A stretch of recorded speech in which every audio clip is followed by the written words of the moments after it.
영성이 여성에게 말하다. 오늘은 영성이 여성에게 돈에 대해서 이야기하고자 합니다. 우리가 좋아하는 돈. 돈으로 과연 무엇을 살 수 있을까라는 질문을 합니다. 돈으로 살 수 있는 것이 있다면 돈으로 살 수 없는 것들도 있다는 것을 우리는 가끔 생각해 볼 필요가 있을 것 같습니다. 우리 모두는 부자가 되기를 원하죠. 부자가 되기를 원하지 않는다고 말하는 사람도 있을지 모르겠습니다. 그러나 대부분 우리는 부자가 되고 싶어 합니다. 그래서 새해가 되면 우리 인사하는 덕담 있죠?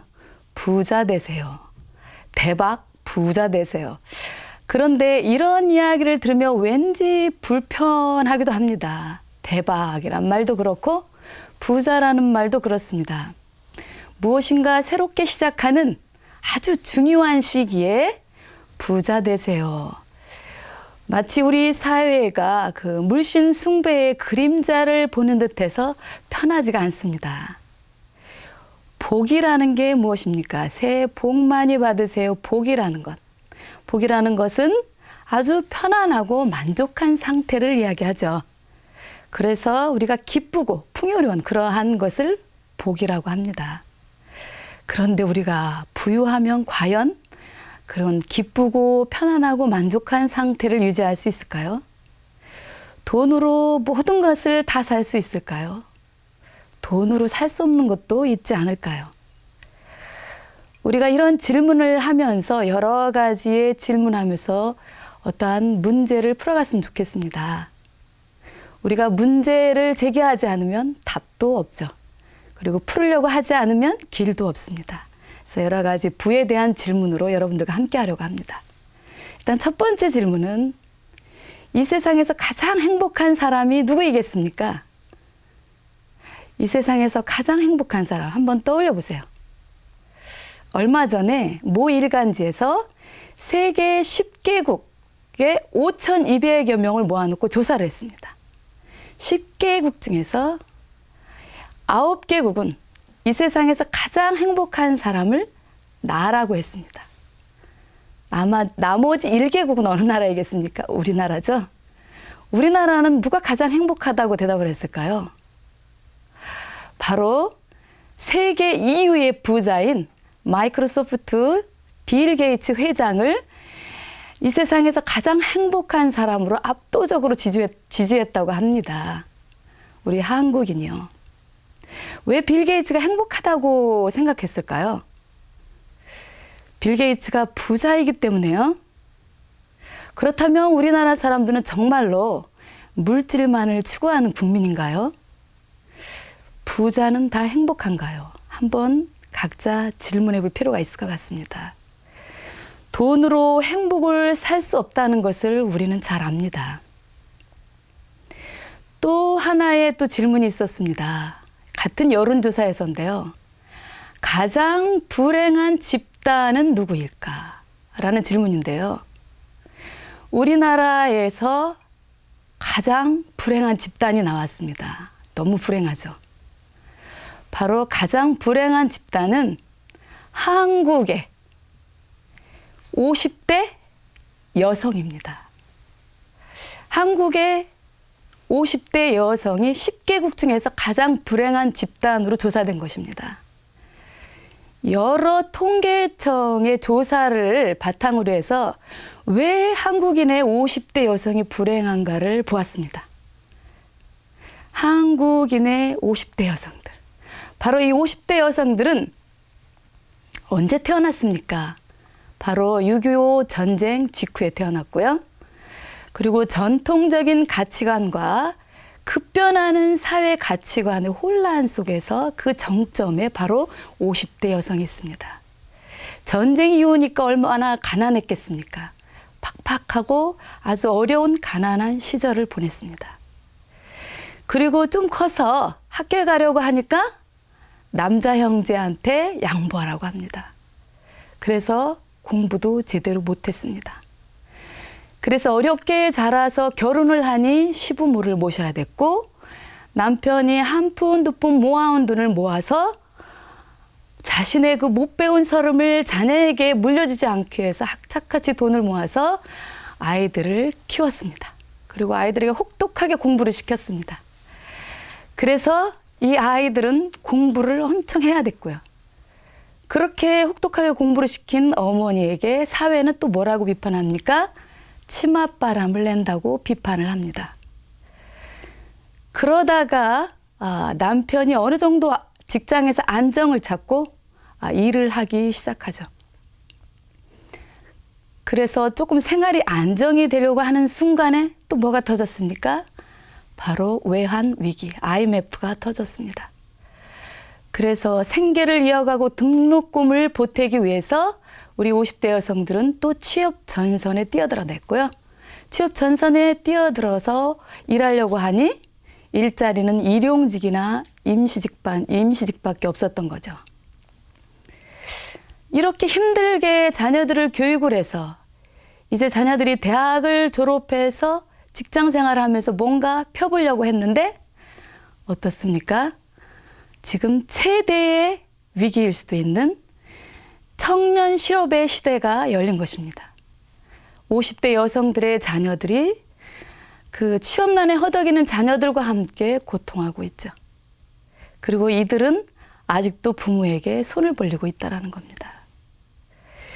50대 여성의 자녀들은 그 어느 때보다도 의존적으로 살아왔고 그 어느 때보다도 부모에게 경제적인 지원을 받았습니다. 과연 이들이 행복할까요? 유니세프 보고서에 따르면 우리 어린이와 청소년을 조사했는데요. 우리 국내 어린이 청소년이 주관적 행복 영역에서 최하위를 또 기록했습니다. 행복하지 않다라는 거죠. 경제적으로 많은 것을 뒷받침해주고 부모가 엄청난 희생을 해서 아이를 키웠지만 아이는 행복하다고 느끼지 못한다는, 물론 이건 하나의 통계이고 조사이겠지만 또한 이것이 우리의 또 평균적으로 드러나는 전형적인 어떤 세태이기도 합니다. 오히려 가난한 나라가 더 행복하다라는 말이 있습니다. 우리 아이들 행복한가? 한번 이런 질문을 해볼 필요가 있겠습니다. 제가 어린 초등학생들에게 나의 자신을 상징적으로 한번 표현해봐라. 바다도 좋고 땅도 좋고 나무도 좋고 열매도 좋고. 그래서 한 3학년 어린이가 포도를 그렸습니다. 저는 이 아이에게 굉장히 어떤 낭만적인 이 아이가 정말 자신을 무엇으로 표현했을까 궁금했습니다. 이 아이의 대답은 왜 포도를 그렸냐고 대답하니까 제 머릿속에는 돈이 많이 들어서 포도처럼 주렁주렁 돈이 열렸기 때문에 포도라고 그렸다고 합니다. 저는 깜짝 놀랐죠. 3학년 어린 아이가.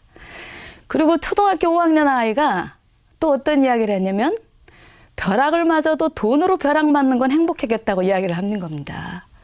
저는 또 이것도 또 놀라운 일입니다. 돈으로 벼락 맞아 죽으면 얼마나 행복하겠냐고 이렇게 5학년 초등학생 남학생이 이야기를 하는 겁니다. 정말 우리 젊은이들 행복 지수가 너무 낮다는 건데요. 무엇이 문제일까요? 몇 년 전 행복 지수 1위로 올라온 나라가 바누아투라는 나라인데요. 남태평양의 빈곤국 중에 하나입니다. 아주 가난합니다. 전 세계 233개국 중에서 GDP가 207위입니다. 근데 이 나라에서 행복지수가 1위였습니다. 이때 바누아투의 관광청장이 이런 말을 했습니다. 우리나라 사람들은 왜 행복하냐고요? 물질적인 것에 집착하지 않고 단순하고 소박하고 항상 서로 나누고 존중하기 때문에 이러한 생활 방식이 저희들을 행복하게 합니다. 라고 대답하는 겁니다. 그리고 최근에 행복지수 1위인 부탄이라는 나라가 있습니다. 이 나라는 중국과 인도 사이에 낀 아주 고립된 나라인데요. 이 나라도 역시 가난해도 행복한 나라로서 행복지수가 1위로 올라왔습니다. 그런데 많은 여론이 이 부탄이라는 나라가 경제적으로 개방 정책을 발표하니까 많은 여론이 우려를 하는 겁니다. 과연 경제 성장과 행복이 같이 공존할 수 있을까 하는 그런 우려를 표명하면서 차라리 그냥 살았으면 하는 그런 여론이 나오기도 했습니다. 우리는 돈에 집착하면서 그 가난하지만 행복한 사람을 보면 우리도 행복해지는 거죠. 왜 우리는 행복하지 않을까요? 행복은 굉장히 매우 주관적이지 않나요? 행복은 어떻게 보면 주어진 여건에서 오는 것이 아니라 우리의 주관적인 느낌에서 온다는 생각이 듭니다. 대단한 재벌이고 권력이 있고 어떤 명예가 있는 정치인이라 할지라도 내가 불행하다고 느끼면 불행한 겁니다. 아무리 가난하고 빈민가에 살아도 내가 행복하다고 느끼면 행복한 겁니다. 어떻게 보면 행복의 기준은 내가 무엇을 믿고 무엇을 신뢰하느냐, 어디에 가치를 두느냐가 바로 행복이 아닐까 생각합니다. 우리가 행복하지 않은 이유는 우리가 추구하는 가치, 우리가 믿고 신뢰하고 따르는 것이 채워질 수 없는 그 무엇이기 때문에, 아무리 채워도 채울 수 없는 것이기 때문에 행복하지 않은 것이 아닌가 이런 생각을 합니다. 누구의 책임이겠습니까? 행복하지 않은 우리의 사회의 모습, 행복하지 않은 우리 아이들의 모습에서 우리는 누구에게 이 책임을 돌리겠습니까? 주변에 수많은 괜찮은 젊은이들이 취업난에 허덕이면서 한숨을 쉬고 있습니다. 내로라 하는 교대나 사대를 나왔어도 학원이나 과외로 떠돌아다니고 있습니다. 정의롭지 못한 사회가 바로 이러한 현상을 낳았을까요? 정부가 이 책임을 다 져야 될까요? 사회가 책임을 져야 될까요? 누구의 책임입니까? 어느 날 저한테 지인으로부터 책 한 권이 날라왔는데요. 이 책 속에서 우리 한국민이 얼마나 스트레스에 시달리고 있는가를 이야기하고 있습니다. 그러면서 자살률 증가율이 세계 제일 1위고요. 40분에 1명씩 자살한다고 합니다. 그러면서 이 작가는 우리 사회는 지금 미쳐가고 있다고 절규하는 겁니다. 그러면서 이 모든 책임은 70% 이상은 사회 책임이라고 비난을 하고 있습니다. 그리고 어느 유명한 윤리 강사는 우리의 사회는 타락하고 있다. 정의로움을 말하면 따가 된다. 왕따가 된다. 병신이 된다. 이러면서 막 그 열변을 토합니다. 우리의 젊은이들조차도 정의를 이야기하지 않고 오로지 이익에 눈이 멀어서 살아가고 있다. 비난하고 있습니다. 누구의 책임이겠습니까? 정의를 원하면서 정의를 실현하지 않는 사람이 누구입니까? 사랑을 말하면서 사랑을 실천하지 않는 사람이 누구입니까? 사회입니까? 정부입니까? 사회는 누구와 무엇으로 구성되어 있고 정부는 무엇으로 구성되어 있습니까? 바로 우리 각자가 아닌가 생각이 듭니다. 어떤 학자는 인간이 병들고 사회가 병들고 문명이 병드는 근본 원인은 이익을 추구하는 우리의 욕심 때문이라고 말합니다. 바로 잉여, 이익을 추구하는 그 잉여가 인간과 사회를 병들게 한다는 거죠. 이익을 추구하는 욕심이 우리의 사회를 슬프게 한다는 것이죠. 우리의 그 모든 책임은 우리가 정의를 실현하지 않고 사랑을 실현하지 않고 이익만을 추구하는 그런 우리 개개인의 욕심이 아닐까 그런 생각을 해봅니다. 우리는 왜 또 1등만 기억을 할까요? 1등만 기억하면 더러운 세상이라는 그 개그 콘서트에서 나온 말이 있는데요.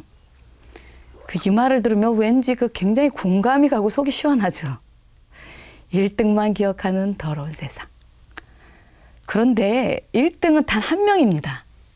1등이 아닌 나머지 사람들, 대다수의 사람들. 누가 1등을 기억합니까? 1등 자신이 1등을 기억하기도 하겠지만 1등이 아닌 대다수의 사람이 1등만을 기억하는 거죠. 그러니까 어떻습니까? 1등만 기억하는 더러운 세상은 1등이 아닌 모든 사람들의 책임이기도 합니다. 또 우리 현대인들은 고독합니다. 왜 고독하고 외로울까요? 고독하고 외로운 것은 우리가 소외됐다라는 것인데 소외라는 것은 무엇입니까? 우리 인간이 중심이 돼야 되는데 중심이 되지 않는다라는 얘기죠. 우리가 중심이 돼야 하는 그 자리에 다른 것이 중심이 되어 있기 때문에 우리가 소외되었다는 거죠. 주변부로 밀려났다라는 거죠. 우리가 만들어낸 것들, 오히려 기계들, 물질들, 돈 이런 것들이 중심이 돼서 우리를 주변으로 밀어붙이고 있는 현상입니다.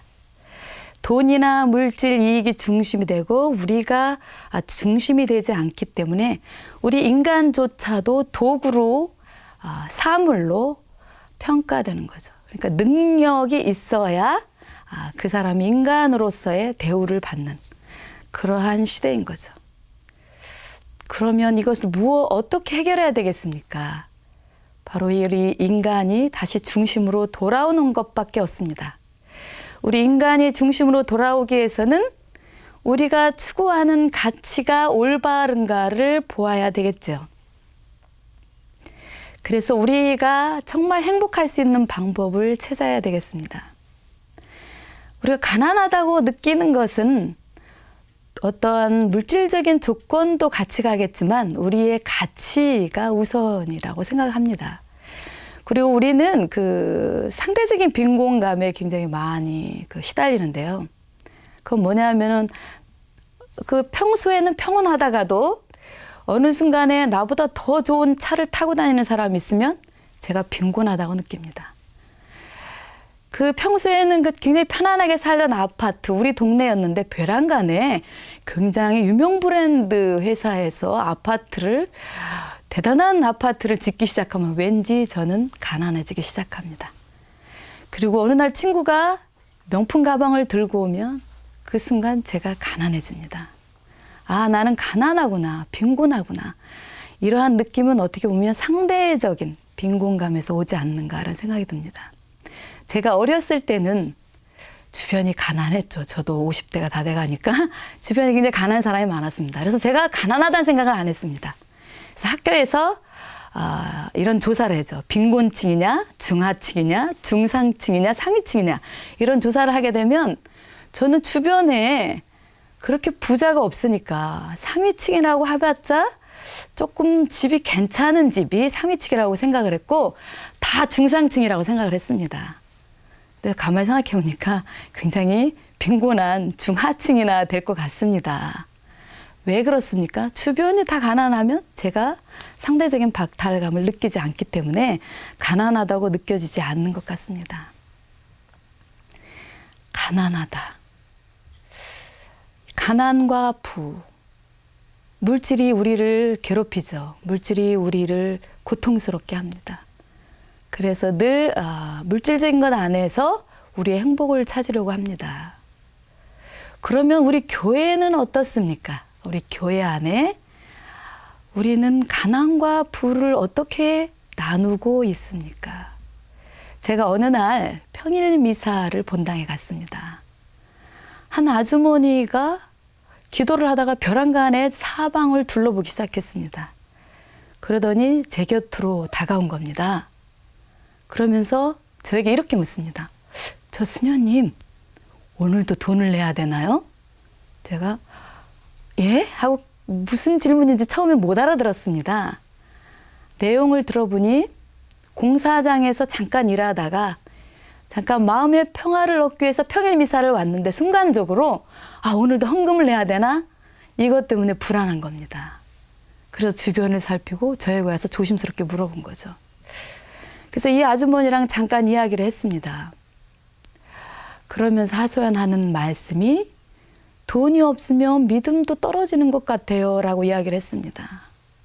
어느 날 이 아주머니가 돌아가신 부모님을 위해서 연미사를 하려고 사무실에 갔다고 합니다. 본당 사무실에. 이 공사장에서 일하시는 어머니 돈이 없죠. 있는 돈 없는 돈 다 털어서 부모님을 위해서 미사를 드려달라고, 연미사를 드려달라고 이야기를 한 거죠. 그랬더니 그 사무실에서 돈이 적어서 곤란하다는 대답을 들었다라는 거죠.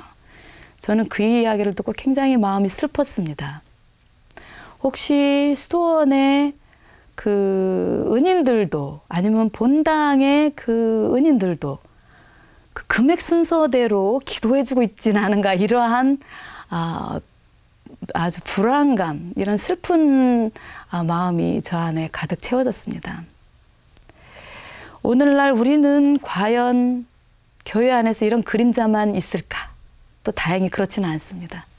우리 교회 안에는 희망이 또 있습니다. 가난도 풍요롭고 행복하다고 보여주는 아름다운 사람들도 많이 있습니다. 여러분들이 읽으셨는지 모르지만 풍요로운 가나안이라는 책에 카이로의 농마주의라 불리는 엠마누엘 수녀님이 이 책을 썼는데요. 이분이 62세의 교사직을 은퇴하고 세상에서 가장 가난한 이들과 살기로 결심하고 이집트 카이로의 빈민가에 정착하게 됩니다. 그러면서 이분은 빈민가의 삶이 때로는 고달프고 힘들지만 그곳만큼 즐겁고 유쾌한 기쁨을 누린 적이 없다고 고백을 합니다. 그러면서 유럽과 부유한 나라 사람들이 얼마나 삶을 즐기지 못한 가난한 사람인가를 이야기를 합니다. 그러면서 어느 날 어떤 은인이 소포를 한 꾸러미가 와서 기뻐서 이렇게 열어보았는데요. 그 안에 신경안정제가 들어있다고 합니다. 그러면서 한 의사가 너털 웃으면서 하는 소리가 빈민촌에 무슨 신경안정제가 필요합니까? 라고 이야기를 하는 겁니다. 빈민국에는 신경안정제가 필요 없답니다. 그들에게는 불면증, 우울, 두려움, 불안이 없는 거죠.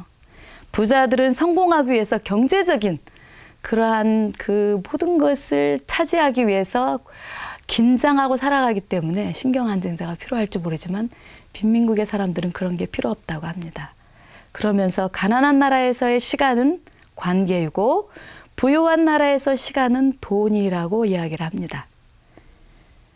우리는 빈곤을 벗어나기 위해서 부의 대열에 들기 위해서 앞만 보고 가지만 결국 이런 것들이 우리를 서글프게 하죠. 우리 성프란 살레시오는 이 부에 대해서 어떻게 얘기했을까요? 부유함 속에서도 가난을 살자고 초대합니다. 부 자체는 좋지도 나쁜 것도 아니기 때문에 부유한 사람을 비난할 수는 없다고 이야기합니다. 단지 그 부에 애착하고 집착해서 부의 노예가 되지 말라고 합니다. 재물은 넉넉하지만 그 재물 자체가 죄가 될 수 없다. 왠지 부자들이 조금 안심할 수 있는 그러한 즐거운 말이 아닌지 모르겠습니다. 그런데 다음 말이 문제입니다. 불행하게도요, 부자는 스스로 인색하다고 생각하는 사람이 거의 없다고 합니다. 아무리 부유한 사람은 욕심이 많아도 자신은 욕심이 많다고 생각하지를 않는다고 합니다. 재물이 아무리 많아도 넉넉하다고 생각하지 않고요. 이 정도면 되겠다라는 생각을 하지 않는다고 합니다. 부자인 사람은 자신이 욕심이 많다는 것에 대해서 무감각하다는 거죠. 그래서 돈에 대한 지나친 집착은 열병과도 같아서 자기 자신이 어떤 상태인지를 모른다는 거죠. 이러한 집착은 결국은 죄를 불러들일 수 있다고 경고합니다. 그러면서 부유하면서도 가난을 살 수 있는 방법이 무엇일까를 이야기를 합니다. 사도 바울은 고린도이서 11장 29절에서 누가 약해지면 나도 약해지지 않겠습니까? 라는 말을 합니다. 그러니까 우리 돈을 가지고 부유한 사람도 이웃이 가난하면 나도 가난하게 되지 않겠습니까? 라는 고백을 해야 된다는 거죠. 부유한 사람과 함께 하는 것, 그것이 중요할 수도 있겠지만 우리가 눈을 돌려서 조금만 눈을 돌리면 가난한 사람들이 너무 많습니다. 그래서 가난한 사람과 함께 하는 것, 그것은 바로 가난을 공유하는 것이고 이런 가난한 사람들을 초대하고 가난한 사람들과 나누려고 하고 가난한 사람들과 대화하려고 할 때 가난한 사람과 더불어 사는 것이라고 하겠습니다. 부자 되기를 원하십니까? 덕담을 부자 되세요라는 덕담보다 행복하기를 바라는 마음을 담은 그러한 마음을 함께 나누는 것이 어떤가 하는 생각이 듭니다.